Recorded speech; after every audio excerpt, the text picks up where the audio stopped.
Si Mang Berto ay isang masipag na magsasaka mula sa isang maliit na baryo. Araw-araw siyang nagtatrabaho sa kanyang bukid at hindi niya pinapansin ang mga babala ng matatanda tungkol sa mga nuno sa punso.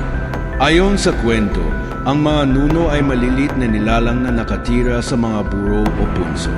Pinaniniwalaang sila ay mga ninuno o espiritu ng kalikasan at sinumang magpapakita ng walang galang sa kanila ay paparusahan. Isang araw, habang naglilinis si Mang Berto ng lupa sa kanyang bukid, may nakita siyang isang malaking punso sa gitna ng kanyang taniman.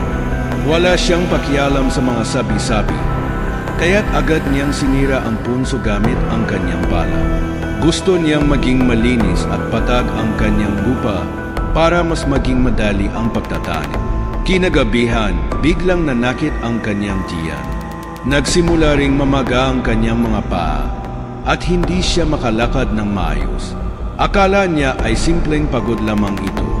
Ngunit habang lumilipas ang mga araw, lumalala ang kanyang kalagayan. Hindi na siya makabangon sa kama dahil sa matinding sakit na tila bumabalot sa buong katawan niya. Hindi nagtagal, dinala siya ng kanyang pamilya sa isang albularyo dahil walang mahanap na lunas ang mga doktor. Ayon sa albularyo, sinaktan ni Mang Berto ang tirahan ng isang nuno sa punso at ito ang dahilan ng kanyang misteryosong karamdaman. Kailangan mong humingi ng tawad sa nuno, sabi ng albularyo. Kung hindi mawawala ang sumpa. Agad na dinala ng pamilya ni Mang Berto ang albularyo sa kanyang bukid. Sa lugar kung saan niya sinira ang punso, naghandog sila ng mga pagkain tulad ng kakanin, prutas at itlog. Sinabi ng albularyo ang mga dasal at nagsumamo kay nuno na patawarin si Mang Berto. Pagkatapos ng ritual, sinabi ng albularyo na hintayin ang sagot ng nuno.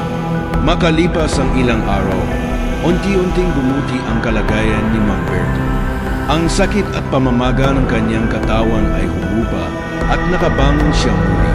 Mula noon, hindi na muling nagalaw ni Mang Berto ang anumang punso na makita niya sa kanyang bukid. Ijinagalang na niya ang mga ito at palaging nag-aalay ng pagkain tuwing dadaan sa mga lugar na pinaniniwalaang tirahan ng mga nuno.